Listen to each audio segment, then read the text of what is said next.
Way too complicated. I think so. Keep it simple. Is one of the things missing? All right. I thought I was losing my mind. Good evening. We do have a quorum. First on the agenda for the evening is the approval of the November 14th, 2013 School Building Committee meeting minutes. I would ask if you have not had an opportunity to do so, to review them quickly.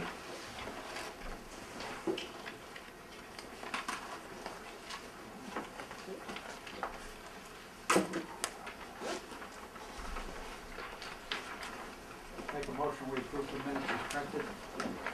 Second. All in favor? Aye. Any discussion? Hearing none.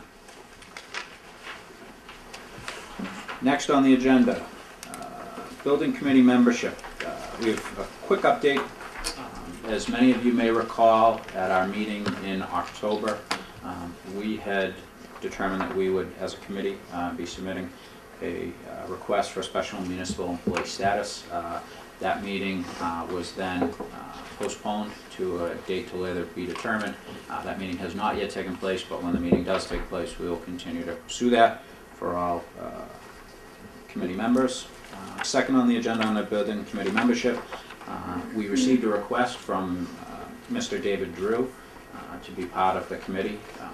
It's my opinion that we will welcome him and the knowledge that he would bring with himself to the committee.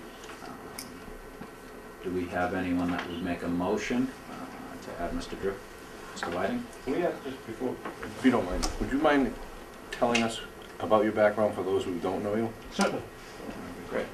How about we do that under discussion after we get a second? Okay. Well, people might want to know whether they want to give a second after they hear. I'll make a second. All right. Discussion? Mr. Drew, if you'd like to. Thank you. Resident of Abington for over 40 years. Have served on many of the boards. Graduate of Bentley College, degree in accounting. Worked 40 plus years as a facility manager, both for Raytheon and for the federal courts.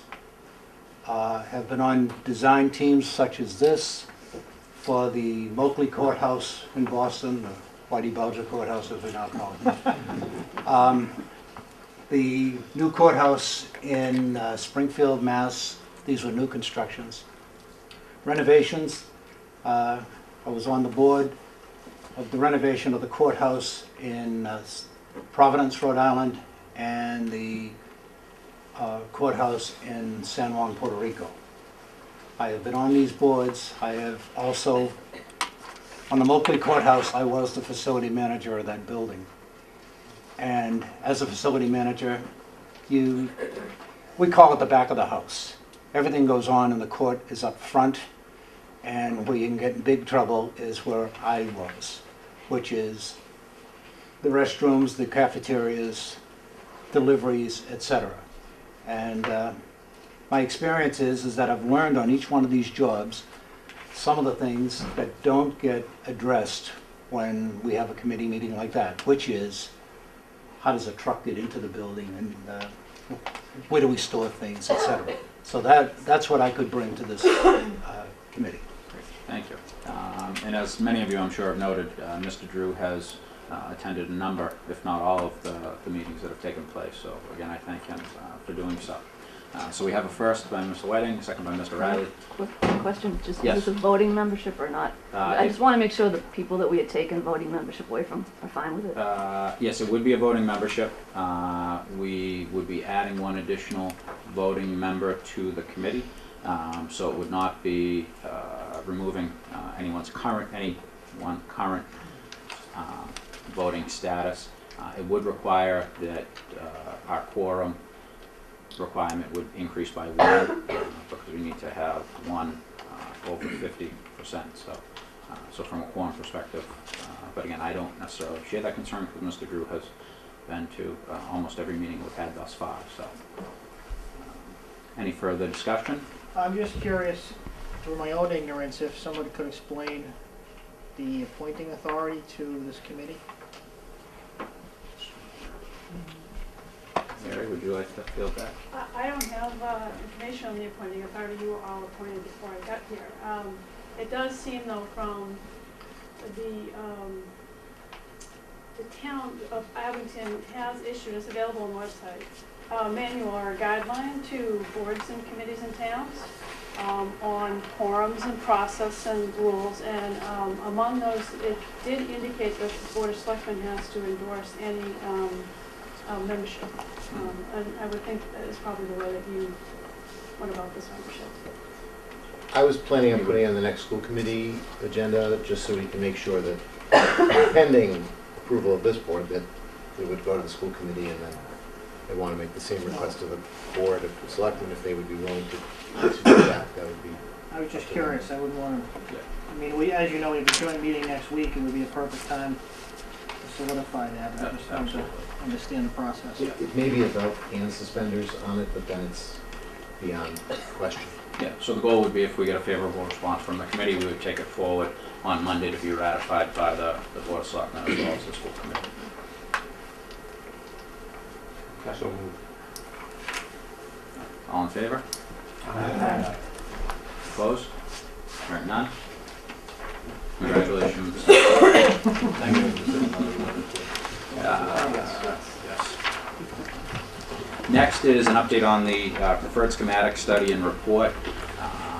All of the, this will be a reiteration of what many of us saw last week. For those of us that were not available to attend the meeting last week, I know that the members of the school building committee that were not able to attend last week, a copy of the presentation was sent out to them in the PDF form, as well as a video of the actual meeting that took place.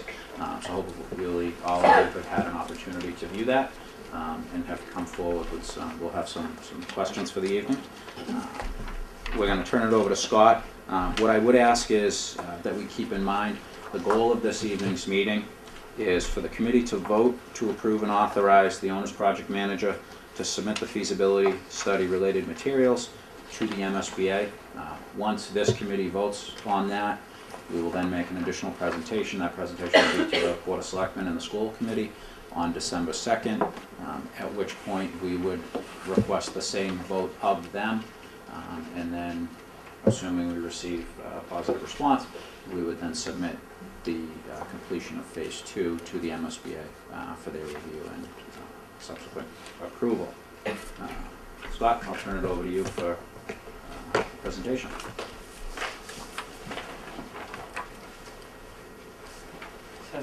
Tonight we will we'll present and talk about as much or as little as the committee would wish.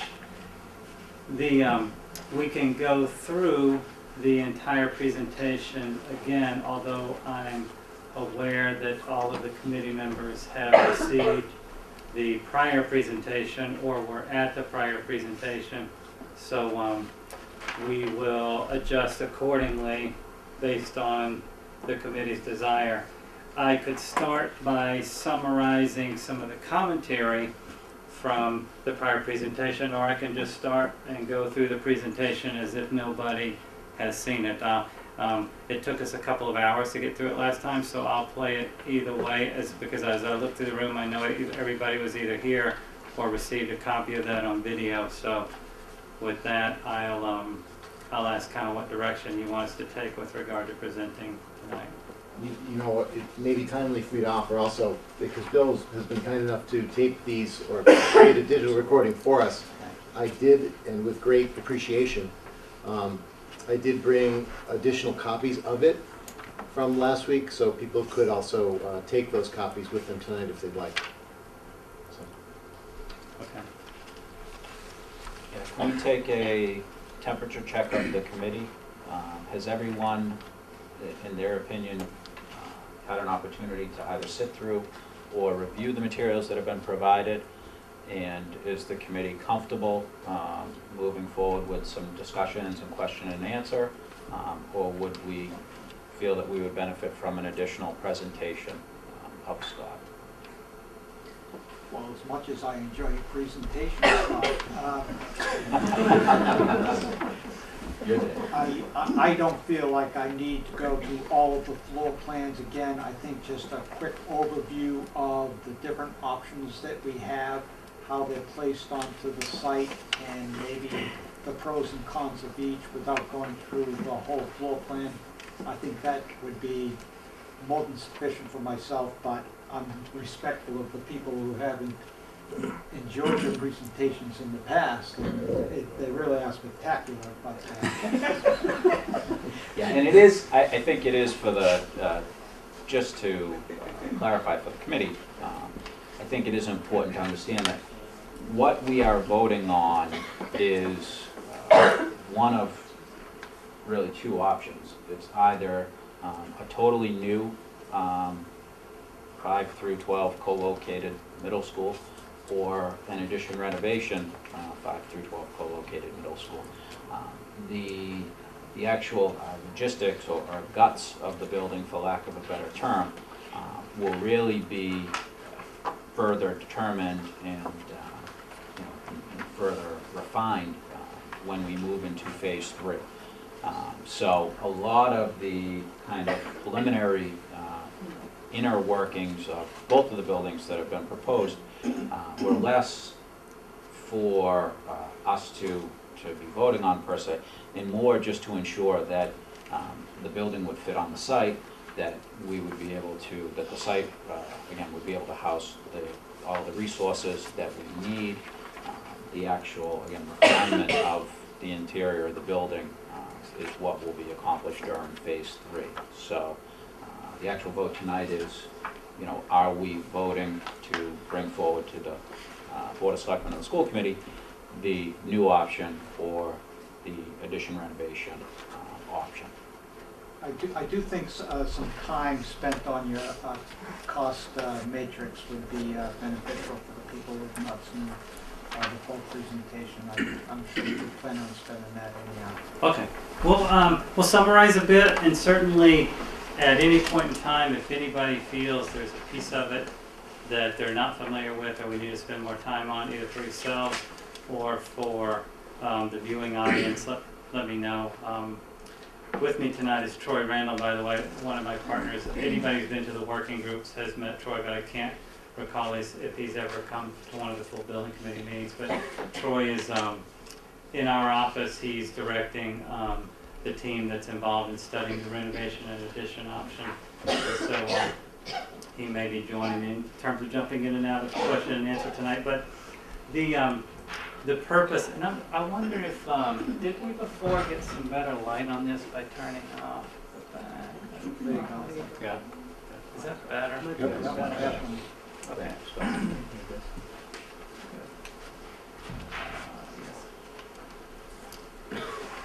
Just as Rich mentioned, as a reminder, we're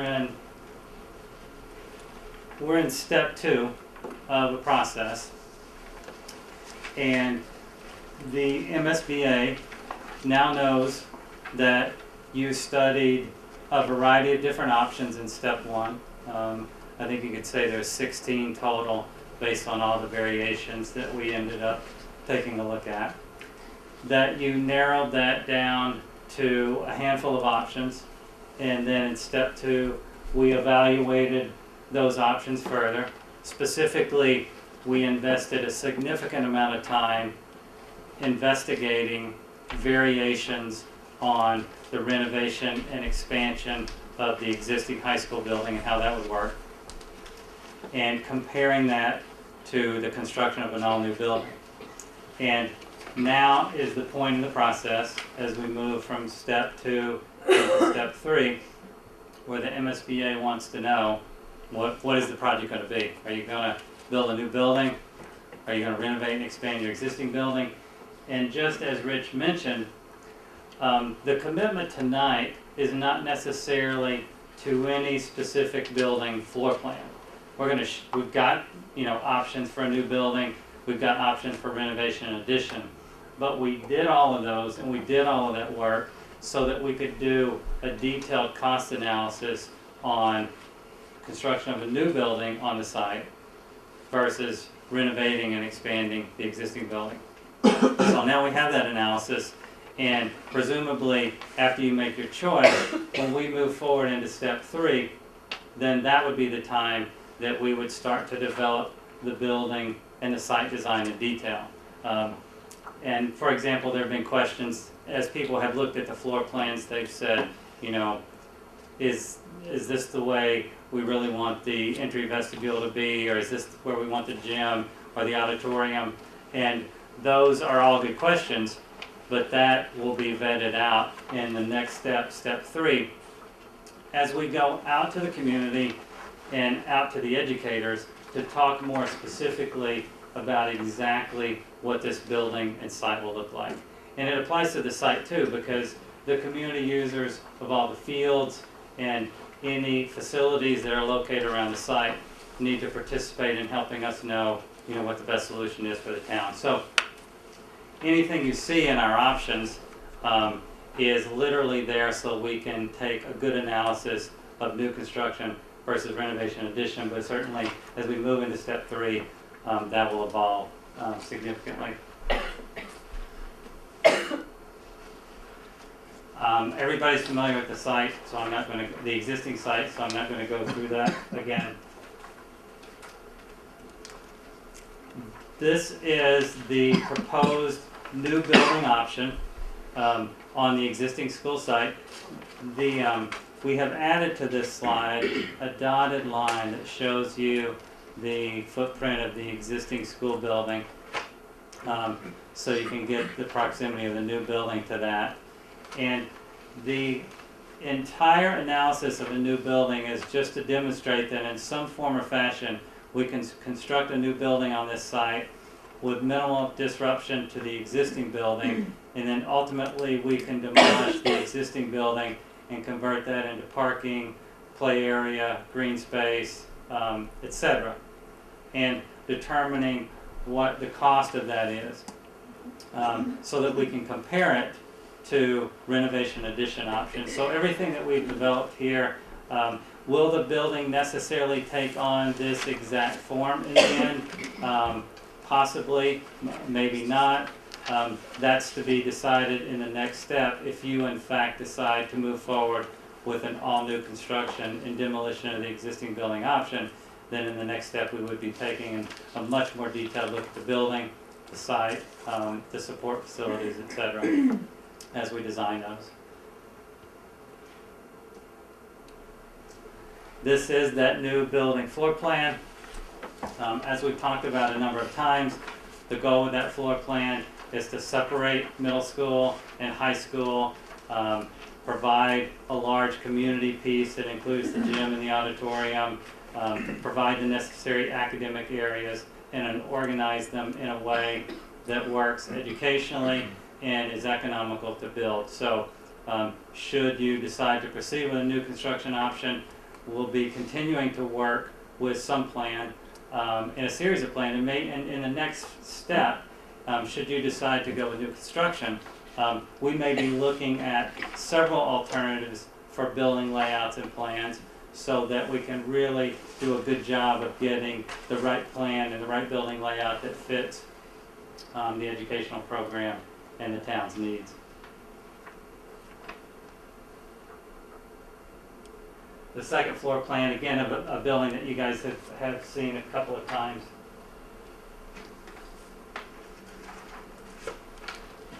In order to adequately vet out the possibility of renovating and expanding the existing building, we really took 3 somewhat different approaches to renovation and expansion of the existing building. And the very first approach is the one we call 2A. And we have said middle school new addition, high school new addition, because in this 2A scenario, we wanted to see what if you left only the existing facilities, receiving, kitchen, and cafeteria area. And there are some other small areas associated with that, but it's essentially the area that you see on the right here inside the building I think everybody knows the caf is located right here, the kitchen is located right here. And so what if you took this piece and you left it in place, and you took the existing gymnasium and you left that in place, but you demolished out the piece, the connecting piece in between, and you built a new high school connected to that existing gym and to that existing cafeteria in between those two pieces, and then you built a new middle school that connected around the back so that the entire thing was connected and had some continuity. Now, the suggestion for this approach actually came from the MSBA because they noticed that your existing high school building was constructed at 3 different primary elevations. The section here was at elevation 142.6, and I'm talking about floor elevation, bottom floor elevation. The section in the middle was at 145.75, and the section over here is 148.75, and they realized that it was going to be kind of complicated to meet all of the accessibility requirements and keep the entire building in place. So they said to us, why don't you consider, as one of the renovation addition approaches, leaving those two pieces, demolishing the piece out between, and constructing all new in between those. So that's not that we hadn't thought about that before, but this was one approach that they specifically suggested we consider as part of evaluating the cost of renovation and expansion of the existing high school. So that's what we did here. Scott, can I just, Yes. when you're saying demolishing, you want to explain what demolishing is? It's not removing the whole structure. Well, in this particular scenario, it is literally removing everything from here to here. Now, in the other two renovation addition options, we will be talking about selective demolition of that area, where we're essentially keeping, the structure and the frame in place. In this scenario, the assumption is at some point in time during the project, you would go out to this site and you would see everything between here and here completely gone. Okay. And yes, I'll clarify that. It's good to make that clarification as we move into the next options.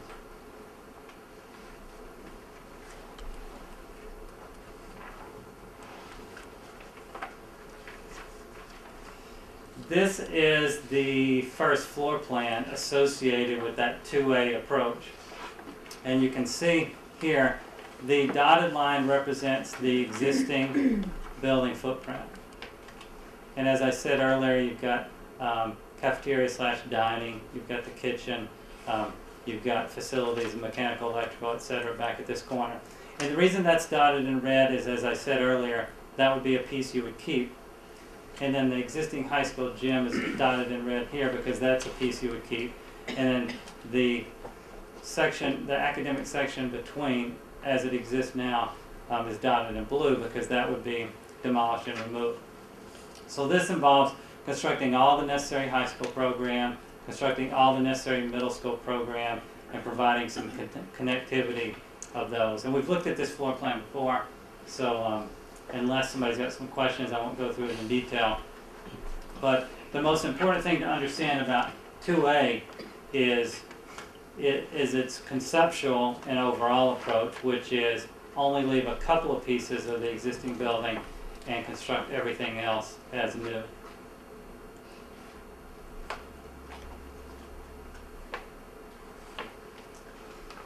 And then there is the 2B scenario.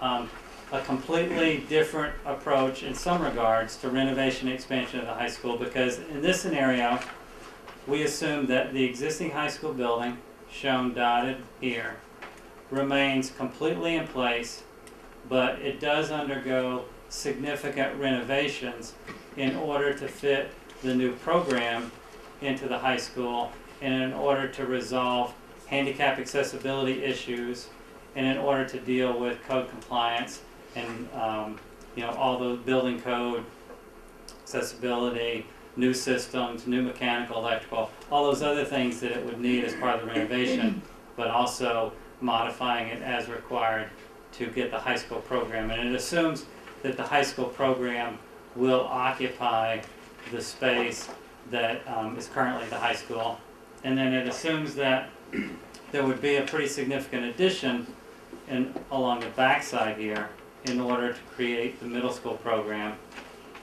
And it assumes there would be a pretty significant addition at the front of the building in order to gain appropriate access. Right now, the existing high school is a half floor above the outside grade level.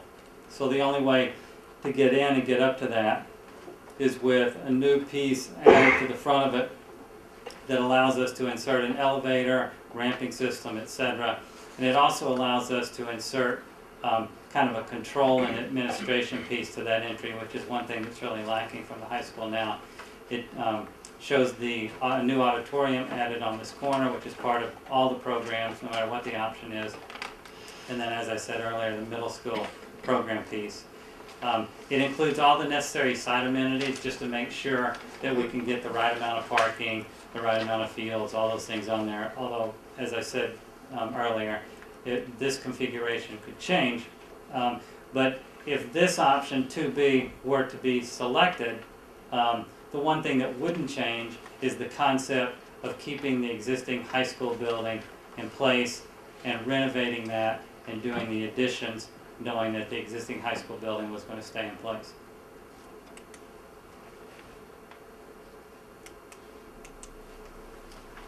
This is the floor plan associated with it, and it does show dotted in red the existing high school building, and it's all in red, no blue, because it all remains in place. And in this scenario, there are some compromises because we're trying to get the new high school program squeezed into the existing building. So some of the classrooms are smaller than program size, and there are several other educational compromises. But the real goal is to see what happens if we do try to work within those parameters. Is there a significant cost savings that's worth some of that educational compromise? And to see, at least from a financial perspective, is this a logical approach? And try to be as educationally appropriate as we can, working within the confines of the existing high school building.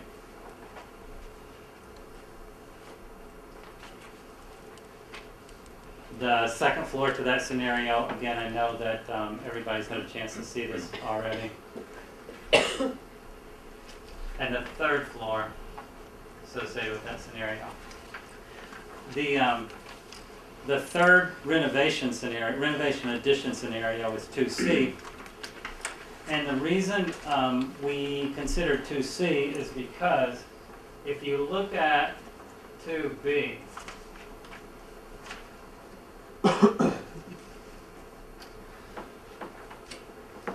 one of the challenges we're going to have with any renovation addition option is phasing.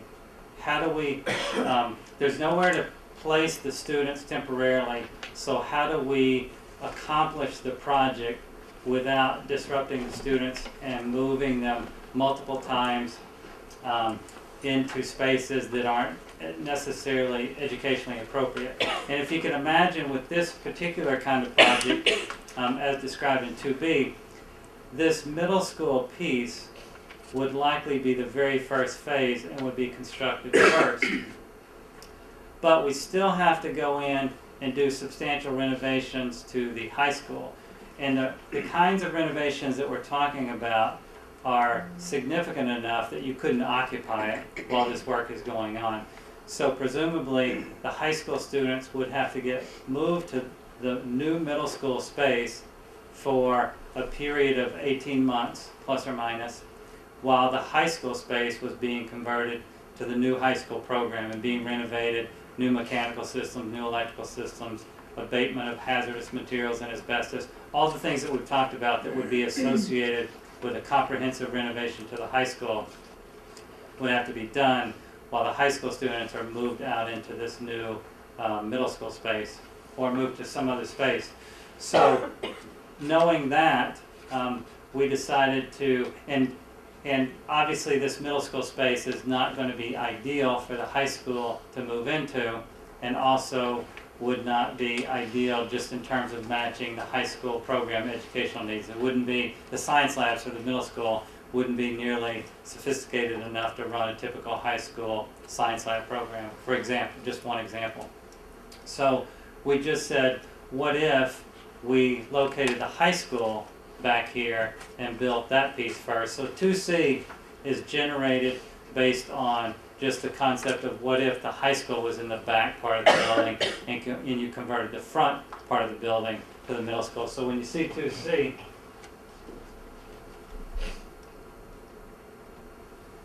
you see the high school is shown back here. It takes on a different configuration because it's got a different program, and the middle school is fitted into the existing high school with a few more additions because the middle school program has more students, therefore requires more space. A few more additions added onto the building. The additions are slightly larger, but essentially the assumption here would be that the new high school would be constructed in the rear, would be connected to the existing building. The high school students would move into it, and then the existing high school building would be renovated and converted to the middle school. And it has a lot of the same components in that it would need a pretty substantial addition in the front to deal with accessibility. The auditorium would be presumed to be constructed on this corner. And so we looked at the phasing and the timeline and the cost associated with this kind of approach, leaving and utilizing the existing high school building, but converting it to a middle school, converting and expanding it as required to make it into the middle school.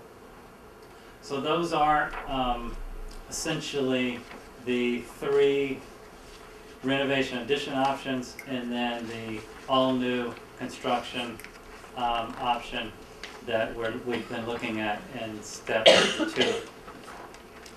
Now, did that seem too quick? Is there anything, any of those areas that you feel like we should talk about a little bit more, talk about in a little bit more detail? Okay. How about the timing? I watched the video, you talked about the timing of building new versus add renos. Can you go with that? Yes, the new construction option, and there's another slide that we have added that summarizes some of the advantages and disadvantages that came out of the discussion a week ago. But the new construction option has about a 2.5-year timeline, and the renovation addition option, because the renovation addition has to be broken down in phases, just as I spoke about earlier, is probably a 3.5+ year project. And that time becomes significant in a variety of different ways. Can I ask you a question? Roger kind of brought this up at the last meeting. Maybe Roger can answer this too. If we're going to actually build a building right next to an existing operating school building, whatever option 2 you use, obviously you have noise issues, and you try to do as much as you can in the summer when the school's not being used, but 9 months of the year there's going to be school kids, high school kids trying to be educated. If you're talking 3.5 years, a freshman is going to be hearing jackhammers for 3.5 years. But what kind of safety issues do you have? I mean, is it a big issue, or do you have situations where you've had projects in the past where you ran into issues that you didn't anticipate, and then all of a sudden the operating school that you thought was usable all of a sudden becomes partially unusable because something comes up during your renovation or construction of a building 50 feet away? Yes, I mean, regardless of whether you construct on a new building, like if you construct a new building on this existing site, you obviously lose some of the fields, you lose some of the parking, and there is some disruption to the site as you know it, because there's construction going on. It is easier, though, to separate the construction of a new building, which is independent of the existing building, like we would be talking about in option 1, and keep the students and the construction separated in that scenario than it is in a renovation and addition scenario like this, because here you're obviously connecting right to the building. So in areas where you're bumping right up against the building, the students have to be moved out of those areas for periods of time as a result of the noise. The other complication associated with a renovation and expansion like this, and all of these issues can be dealt with. There's certainly examples of renovation addition projects that have been completed well. We've done a number of them, but they do involve a lot more compromise because there will be a period of time when, for example, this entire building is fed from a mechanical room that's located right here. Well, all of those old systems need to stay up and running while all of the new systems are being installed in the new building and then tied to new systems. So a lot of the challenges becomes the quality of heating and ventilation that you get during the renovation addition project when we're trying to use temporary boilers or bring certain systems online, or bringing, taking systems off, bringing other systems online. And so it's not nearly as smooth. I would say this kind of project is a much more of an adventure for the staff and administration, and that's a good way of saying challenge, because there are constant changes and shifts in the spaces that can be utilized and how they can be utilized in the spaces that aren't available anymore, and the utilities that are available, and the power shutoffs have to be coordinated. It becomes much more complicated to design the phasing of one contiguous renovation addition building versus just constructing something new out here on the site and clearly putting in a separation between what you're doing, what the contractor is doing, and in the existing building. Most of the staff and administration who have lived through both kinds of projects would tell you in many instances that the all-new construction was very easy and was actually quite interesting because they got to watch it going on without ever being truly disrupted. But most people who've lived through a renovation addition project would tell you it's really challenging and they probably wouldn't want to do it again. But sometimes you don't have that choice. Sometimes that has to be the kind of project. I would absolutely concur, because I've lived through both types of construction, and without question, any type of phased construction where they're actually in the same physical envelope that you're trying to maintain an educational environment, it's much more challenging. And it's a lot of problems for the administration, and there's a lot of parents that are concerned about the safety. A separate building nearby also has disruptions, so I want to be clear about that. But the level of disruptions is considerably less, although we haven't developed this fully, but I'm going to anticipate that that's the case because things such as jackhammering and vibrations in a masonry building, it just tends to transmit throughout the whole building. With all of that being said, the building committee obviously has an expectation of our professional team to develop a safety plan, which they will do. And not only will it talk about the types of activities, but maybe the timing of activities, so that they'll try to take advantage of school vacations and long weekends or off-hour constructions. But that's just silly to talk about that at this point because we don't know what the actual final solution is. But having lived through the renovation of Hingham High School, which was like a 13-phase project, it was successful, but it was at times painful.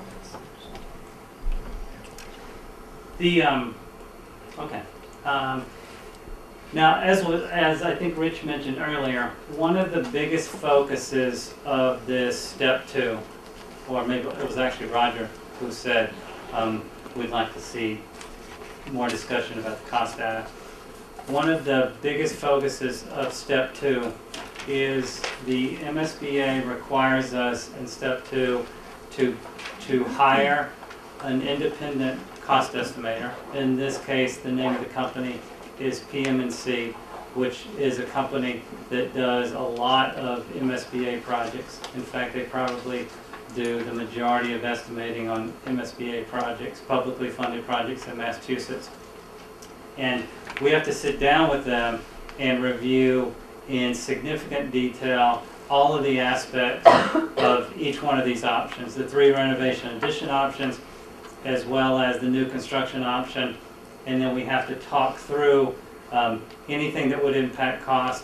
And even though we don't have a finalized design or a set of documents that you could build from, obviously, we have to go through all of the things from materials to building systems to mechanical, electrical, plumbing systems, and talk through all of that with them, go through an existing conditions analysis report and share that with them on the existing building, and then they spend some time developing detailed construction cost estimates on all of the options.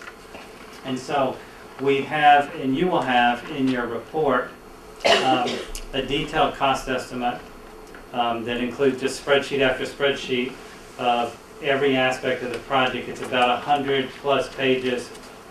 I think it's 110 pages where all 3 of these options are analyzed. Now we have taken those numbers and plugged them into the summary spreadsheet that you're accustomed to seeing, like the one from step 1.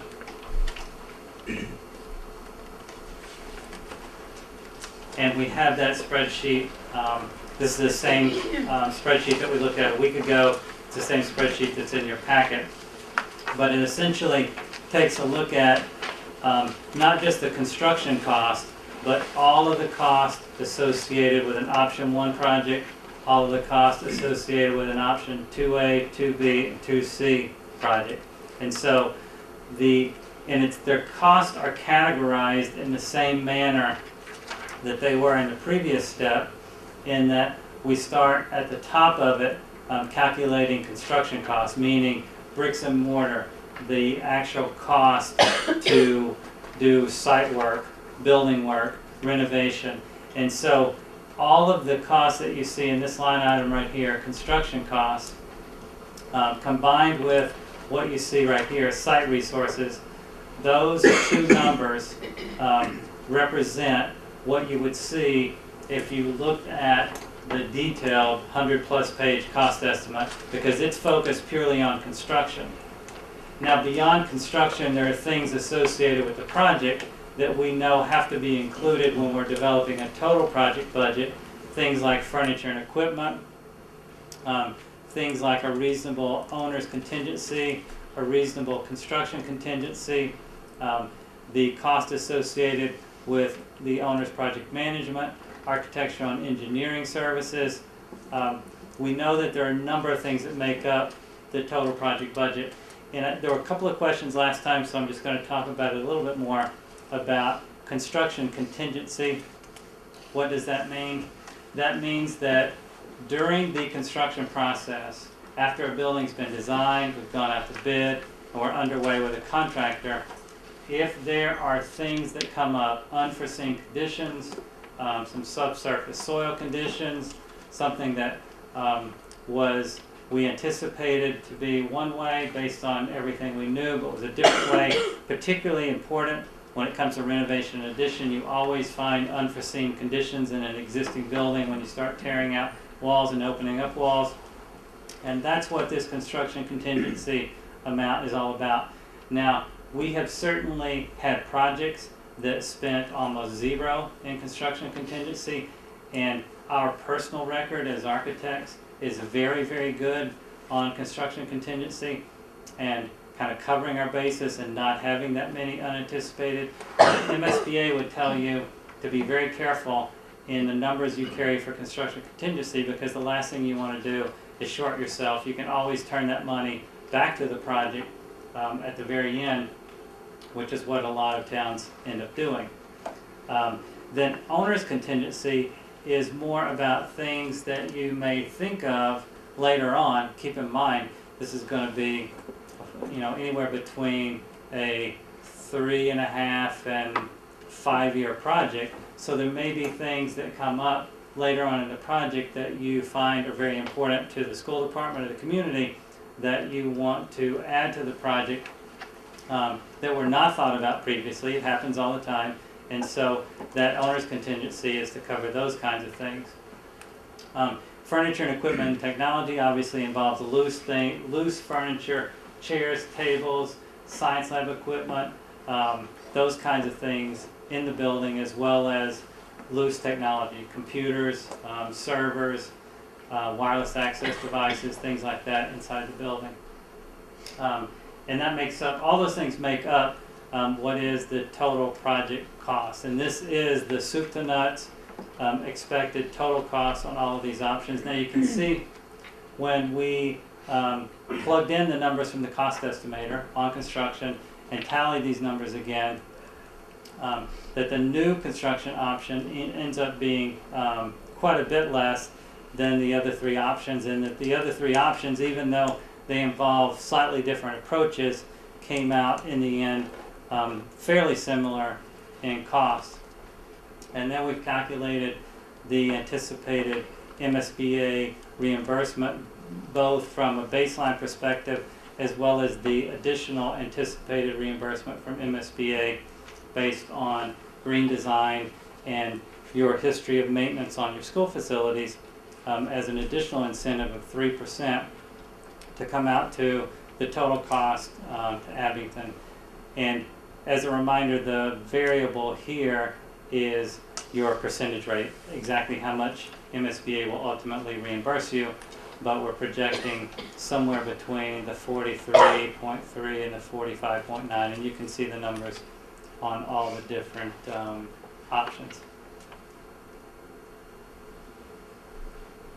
One of the things that's important to point out, we'll talk about this again in just a minute, is on the renovation addition options, as a result of the historical data that the MSBA has, as well as the historical data that certainly KBA, Mary's firm, and our architectural firm have, a renovation addition project always requires more contingency because there will always be more unknowns associated with renovating and expanding an existing building, whether it's, like I said earlier, opening up a wall and mechanical systems aren't where you thought they would be, or plumbing pipes aren't where they were supposed to be, to unforeseen asbestos, to a variety of different things. And that's why you see the contingency from a percentage standpoint higher on the three renovation addition options. Even the MSBA standard for contingency is about double on a renovation addition option compared to a new construction option. Any questions on that? On the Do concept? the renovation options include the cost of moving the students back and forth? They do not. Well, I take that back. One of the things that you, depending on how much cost you have associated with that, this miscellaneous project cost, and sometimes even the owner's contingency is utilized for that. But the difference is, you know, in this scenario, in a new construction scenario, you probably don't use any of that money for that. Whereas in a renovation addition option, we've seen owners, towns utilize from a very small percentage to a very large percentage if they didn't have their own resources to move the items. So it can end up taking a significant amount of either your owner's contingency or some of your miscellaneous project costs. And I meant to point out earlier, it can sometimes be disturbing to see a line item that just says miscellaneous and it's $1 million. We should clarify that the MSBA breaks down this miscellaneous project cost into a lot of detailed items, such as your legal cost, your geotechnical analysis, your topographical survey. So it's not just a lump sum item that we don't know exactly how it's defined. We could show you a typical project and what fits into miscellaneous project cost, and you would see that there are very specific items, and your particular project might not end up expending nearly all of this. For example, something like legal cost, really you have very little control over. Some of the projects have very small legal costs, meaning everything goes smoothly and no neighbors or abutters create a legal issue, or none of the contractors or subcontractors create a legal issue and everything goes smoothly. Some projects can expend several $100,000s in that area depending on what happens. So it's one of those categories where the MSBA advises you to keep some budgets reserved for that, for items like that, but you may or may not expend them depending on what happens during the duration of the project. But this will be broken down into a lot of specific line items based on their recommendations. What factor do you use, Scott, for escalation of the cost over the years? I know I'm assuming that this budget is developed from where we anticipate will be in terms of the years out. Yeah, the assumption that the cost estimators made when they prepared the construction piece of this, which is the biggest, it's the bulk of the cost, is that the construction would be underway by the fall of 2015. And so they included what they believed to be the appropriate escalation between now and then. I can't recall if they, for some reason I want to say it's either 7 or 9% that they projected between now and then. 7.8. 7.8, Mary says.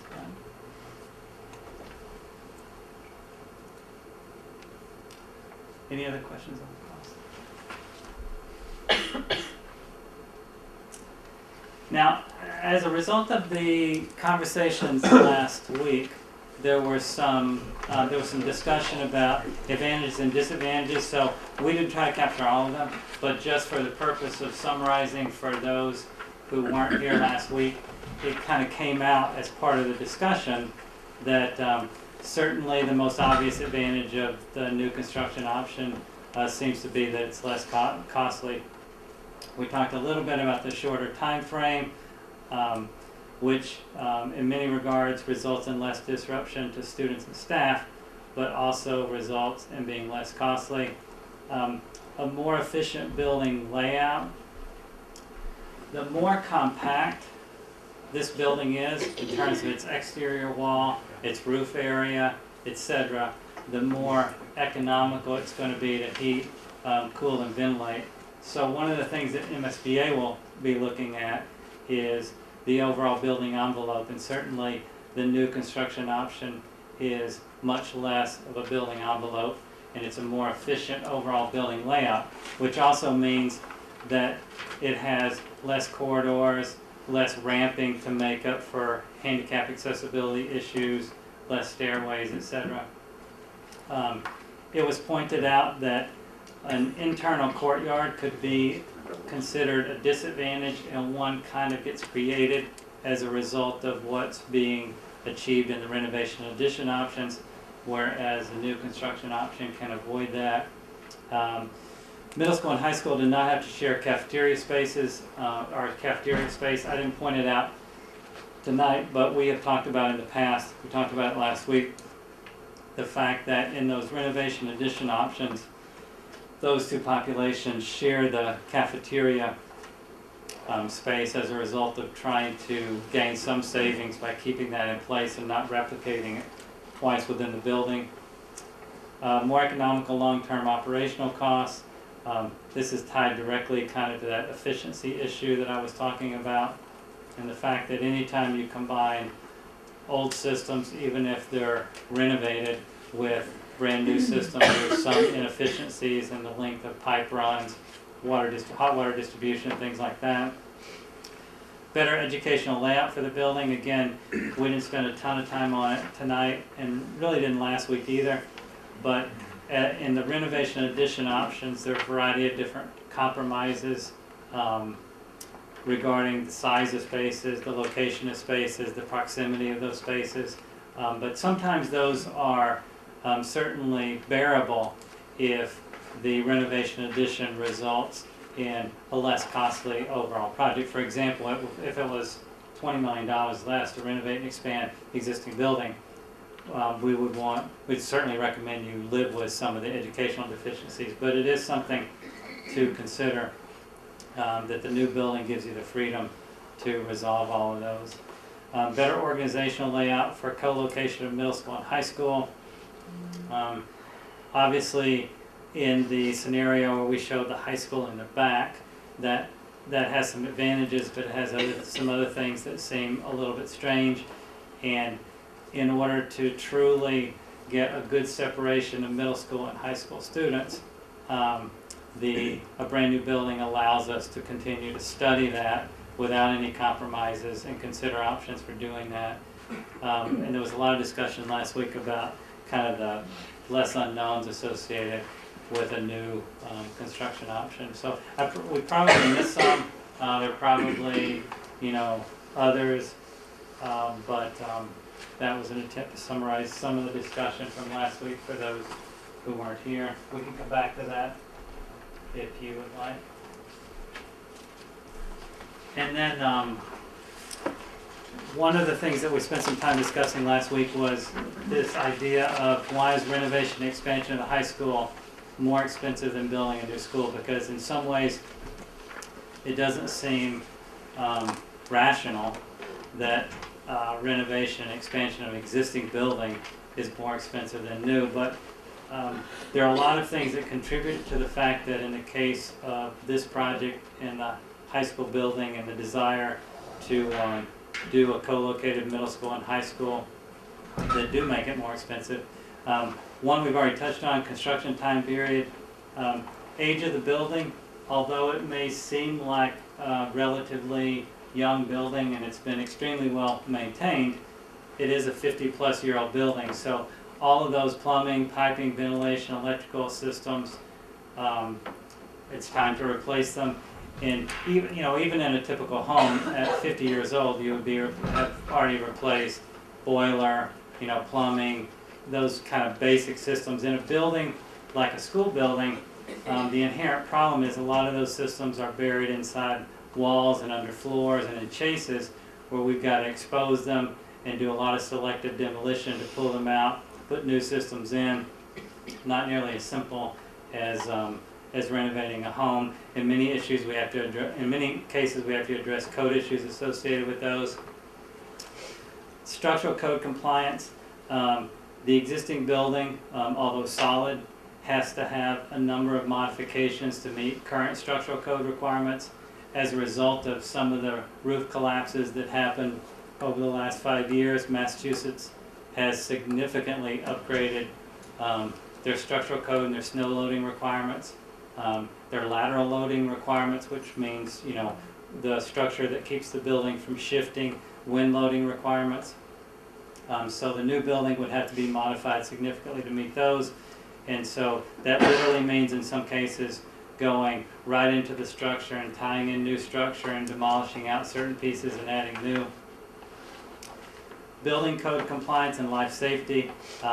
Existing building has to be modified to meet all of the current building code requirements with regard to life safety and egress.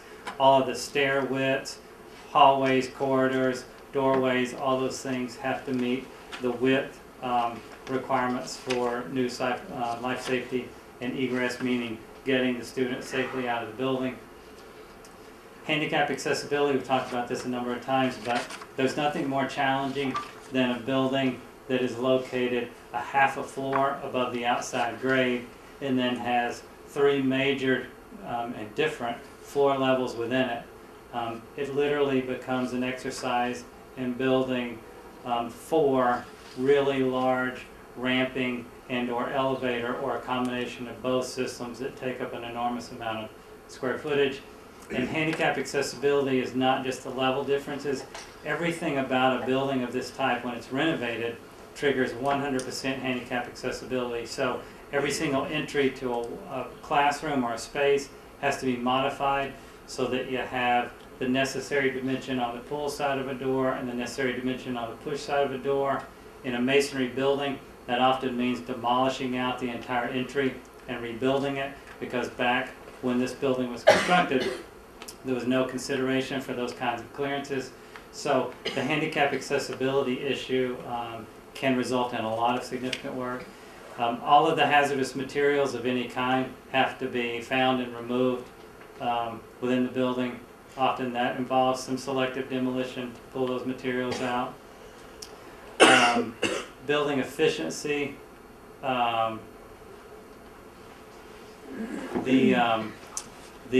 Obviously, I said earlier, an all-new building is much smaller than a renovation and expansion because of the inefficiencies and the existing building floor plan. Energy code compliance, the new building would have to comply with the new energy code. This means modifying even the exterior building wall, roof system, lighting, everything has to be addressed.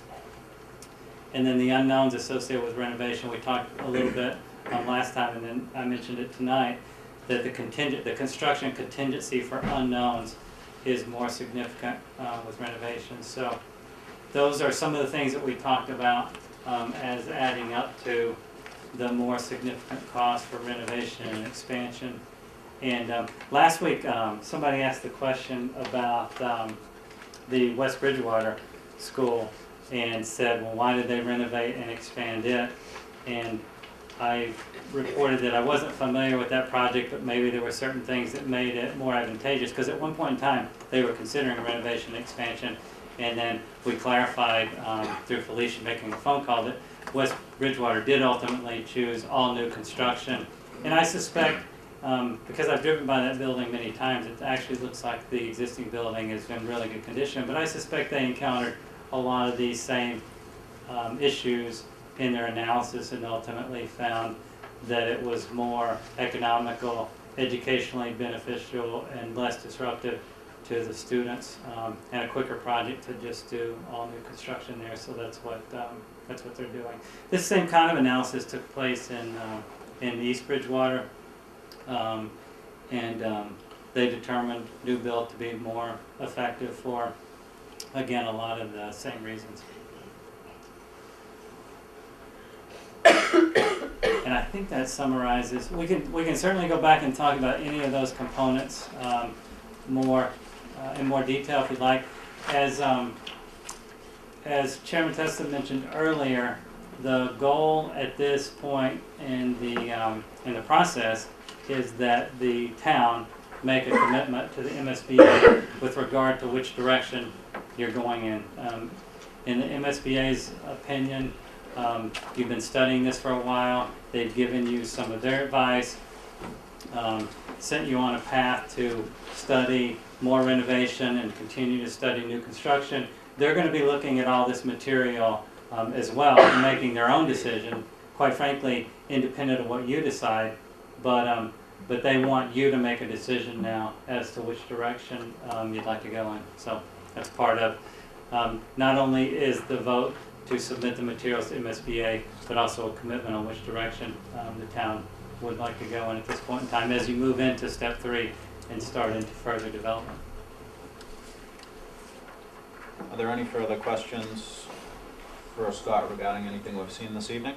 I just have a quick question. If, kind of procedurally, if we submit this, and then the information, gets out, the public becomes aware, and say we get a huge pushback on, I don't want 5th grade there, or I don't want preschool. Are we locked into the preschool 5 through 12 because we've submitted that?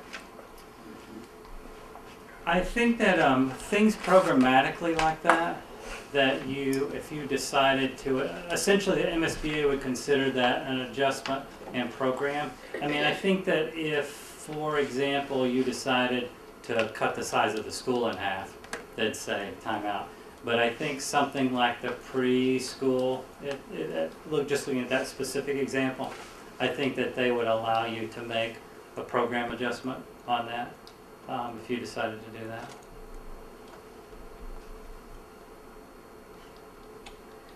Any additional questions or comments?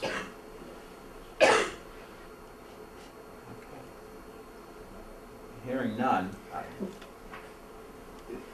just to remind the committee, the mission of the committee is to determine the most educationally appropriate and fiscally responsible solution to the town's current and future school building needs.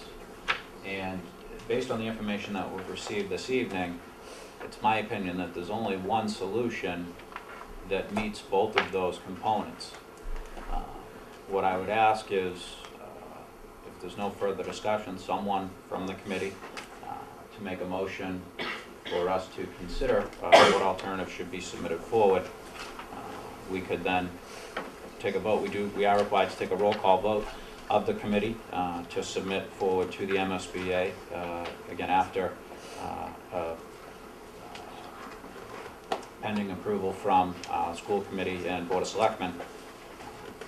And then that would move forward to the MSBA for their ultimate review and approval as well. Well, with that being said, I'd like to make a motion that the school building committee select option 1 as our preferred option moving forward to working with the MSBA. I'll second that. Kathy Bailey or the other? Is there any additional discussion? Okay, Mary, would you like to take a roll call vote? All those in favor, please raise your hand.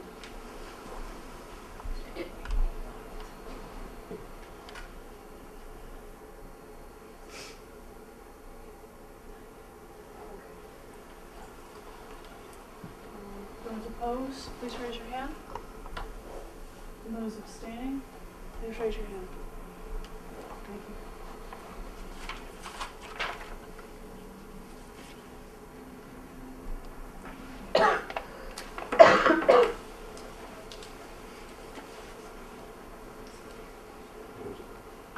It was 19-4, 1 against, and 0 abstaining.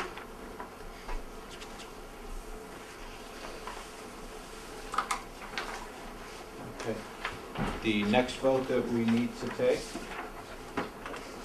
is a vote to approve and authorize the owner's project manager to submit the feasibility study related materials to the MSBA for their consideration. And again, that submission is contingent upon an approval from the school committee and board of selectmen. Am I correct, Mary? Yes. Okay. So we have a motion to submit.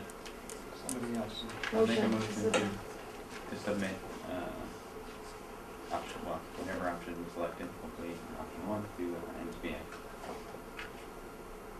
Second. Second. I'm sorry, who was the second?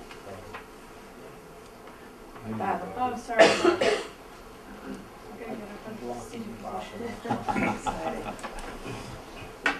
good. And roll call vote, all those in favor, please raise your hand.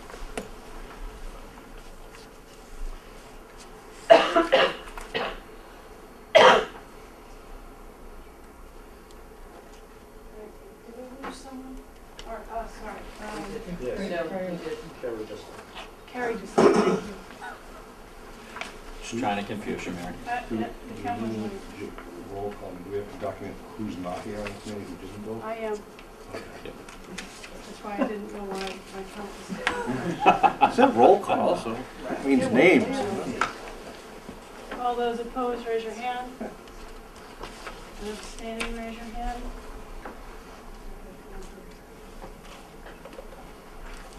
That motion carried, 19-4, 0 opposed, 0 abstaining. Okay. Do we have any additional business not reasonably anticipated 48 hours in advance? Just remember the date of that meeting is. December.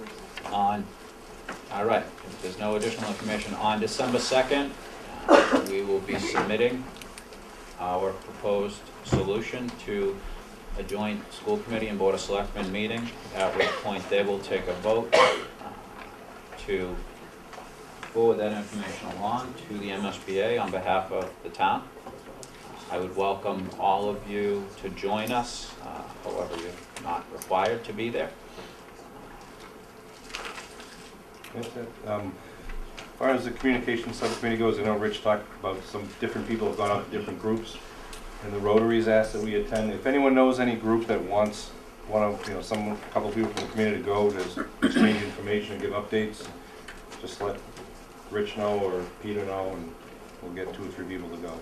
Yeah, that's certainly been beneficial to help communicate the process that the committee has gone through. We've certainly gotten great feedback. I mean, I know concern or a question regarding the separation of students has been reoccurring through all of the meetings that I've attended.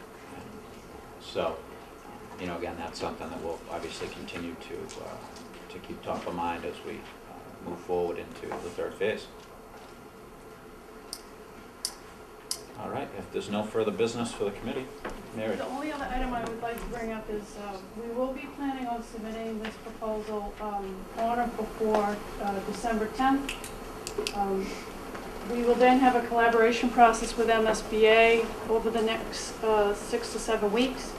We will be expected or would expect to attend a facility subcommittee, assessment subcommittee with MSBA at some point to review, what has occurred during the last 2 steps of the process we've gone through, and then board meeting is January 29th, I believe.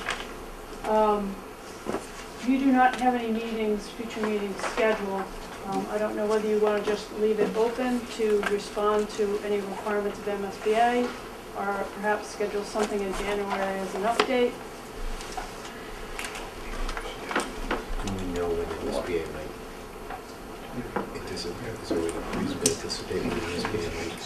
There are 2 dates for the facility subcommittee meeting. There's one in December and the other is January 6th. It's hard to tell which will be asked to attend. But that'll be something where, full committee wouldn't be expected to go. It would just be representatives, usually superintendent's office, perhaps the building committee chair or another designee from the building committee, and then the design professional team attends. They don't expect a large group there because it's more of a working session with their subcommittee. Can we maybe reserve a date, just so everyone can kind of mark it on the calendar, because it's gonna be a little hectic next few weeks? Yes, that makes sense. Well, would that be after? Probably after the new year, and then that way we can talk about anything that's occurred during the facility subcommittee, react to any of their requests for updates or revisions, and then we'll go to the board meeting at the end of January, probably meeting in February.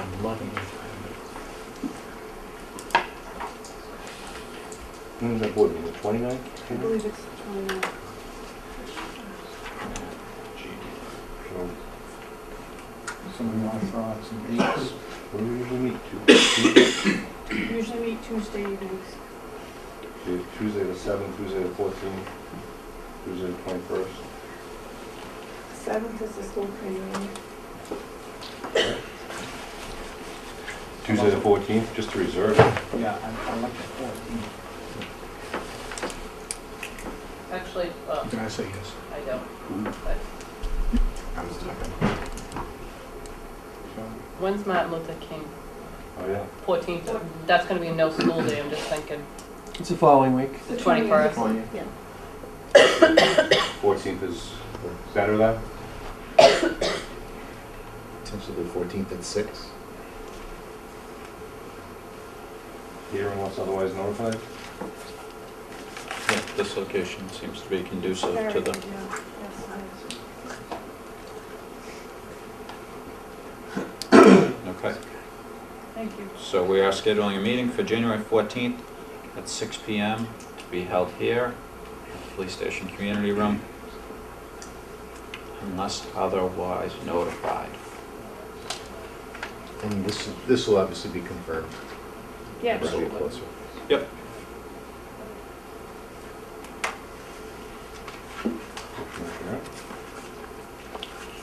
Anything else? Second. Happy birthday, Jen. All right, meeting adjourned.